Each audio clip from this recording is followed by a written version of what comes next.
ئێوە زانن تاوەکو ئێستا ئەوە ماوە کە دوو قۆناغ لە قوتابخانەیان لە ناو یەک پۆلدا دەرزەکانیان دەخوێنن. لەلایەکی تریشەوە فستیڤاڵ هێناری هەڵەبجە بەڕێوەیە، بەڵام ئەم جارە جیاوازە لەبەرەوەی بڕیار دراوە هیچ پلاستیکێکی وەکو ژینگە پارێزی تا بەکار نەهێنرێت. ئەمانە چەناوەڵێکی دیکەم بۆ هێناوە. سڵاوتان لێبێت. بڕوا دەکەن لە کوردستان قوتابخانەیەک هەبێت پۆلی 10 و 11 تێکەڵاو بێت و مامۆستا نیوەی کاتی وانە بۆ قوتابیانی پۆلی 10 و نیوەکەی تر بۆ پۆلی 11 شەرح بکات. ئەمڕۆ قوتابیانی قوتابخانەی پرۆژەی ئۆزارستی لە هەولێر لەسەر و کێشەیە گردبوونەوە و دەڵێن پۆلی 10 و 11 تێکەڵین و سێ لەسەر یەک ڕەحلە دادەنیشین و هەندێک جار لە کاتی تاقیکردنەوە لەسەر زەوی دادەنیشین. وەکەوەی قوتابیان باسی دەکەن پۆل هەیە سەر و 70 قوتابی تێدایە کە مامۆستاوانە دەڵێتەوە هیچ تێناگەن. جایەمە لە 964 کێشەی قوتابیانەمان گەیاندە وەزارەتی پەروەردە سامانسی وەیلی و تەبێژی وەزارەتی پەروەردە بە 964 وت. هەموو ئەو قوتابیانە با سبەی بێنە وەزارەتی پەروەردە تاوەکو کێشەکەیان بۆ چارەسەر بکەین.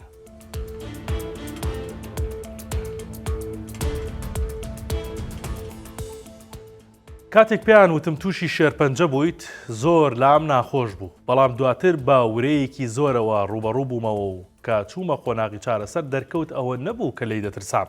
ئەمە چیرۆکی بەهار عەلیە، ئەو خانمەی نەخۆشی شێرپەنجەی تێپەڕاند. ئەو بۆ 964 قسەی کرد و ئەزمموی خۆی لا ڕوبەڕووبوونەوەی شێرپەنجە دەگێڕێتەوە و دەڵێت هاوسەرەکەم و خێزانەکەم کاریگەری زۆر باشیان لەسرم هەبوو، ورە و هێز بوون بۆم، هەر بۆیە توانیم ڕوبەڕووی بمەوە.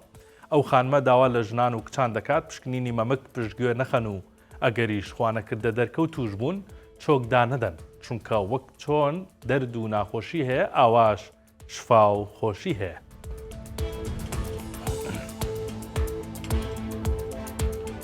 هەستی ڕەسەنایەتی و نیشتیمانپەروەری بە تانک و تۆپیش لە ناو ناچێت و ئەگەر لە شوێنێکەوە سەرکوت بکرێت لە شوێنێکی دیکە و بە جۆرێکی تر سەر هەڵدەداتەوە. ئەوە تا لە شاری جوانڕووی ڕۆژهەڵاتی کوردستان بۆ یەکەم جار قوتابخانەیەکی سەرەتایی جلی کوردی کردوتە جلی فەرمی و هەموو قوتابیەکان دەستێقاتی کوردی شیکیان لەبەر کردووە. منداڵەکان بە زاراوەی شیرینی هەورامی و ڕۆژهەڵاتی ڕای خۆیان دەردەبڕن و یەکیان دەڵێت ئەم لیباسە لیباسی باوە گەورەکانی ئێمەس، ئەشێ هەمیشە لەبەرمانابێ و بیپارێزین. ڤیدۆکە لە تۆڕە کۆمەڵایەتەکان دەنگدانەوەی زۆری لێکەوتوێتەوە 964 بڵاوی کردوێتەوە. یەکێک لە کۆمنت نووسیوێتی جوانترین کارە بژین بە هیوای هەموو قوتابی قوتابخانەکانی کوردستان جلی کوردی بپۆشن بۆ لە بیرنەکردنی کللتوری کوردی.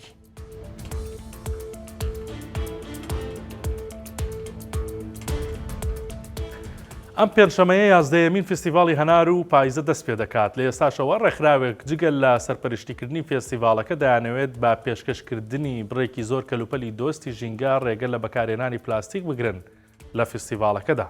ساڵانی ڕابردوو لە فێستیڤاڵەکەدا بڕێکی زۆر پلاستیک بەکاردەهێنرا، هەر لەبەرەوە ڕێکخراوی نماخانی وەک ڕێکخراوێکی ژینگەیی بە بەهای 20 ملیۆن دینار بڕێکی زۆر لە کەلوپەلی دۆستی ژینگەوە قاپ و کەوچک و چەتاڵ و پەرداخ و زەرفی کاغەز پێشکەش بە فرۆشیاران و کڕیاران بکەن بۆ ئەوەی لە پلاستیک دوور بکەونەوە. بڕێکی زۆر لە کەلوپەلی دۆستی ژینگەی پێشکەش بە فستیڤاڵەکە کرد تا فرۆشیاران بەکاری بهێنن لە ماوەی 3 ڕۆژی فێستیڤاڵەکەدا.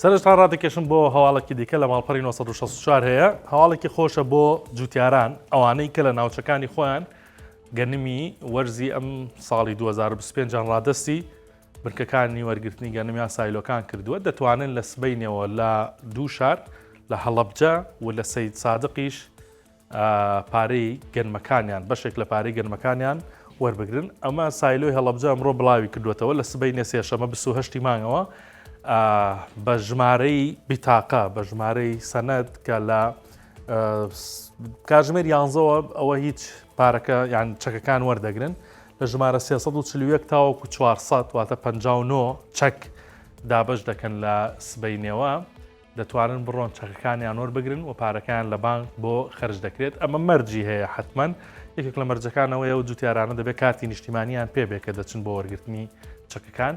یەکێکی تریشەوەی هەر لە ئاگاداری نامەکەی سایلۆدا هاتووە چ لە سەید سادق چ لە هەڵەبجەش ئەو کەسانە دەگرێتەوە وەرگرتنی چەکەکە کە لە بڕی 50 تۆن کەمتریان داوە بە سایلۆ، واتەوانەی لە 50 تۆن زیاتریان داوە هێشتا ماوەکە چەک وەربگرن سبەینی ئەوانە دەتوان بڕۆ چەکەکانیان وەربگرن و دواتر لە بانک پارەکانیان وەربگرن بە هیوایەوەی کە سەرجەم پارەی گەنمی جوتیاران لە بەغداوە بێت و هەمویان بەری ڕەنج و ماندووبوونی ئەم ساڵیان بچنەوە بیخەنە گیرفانیان.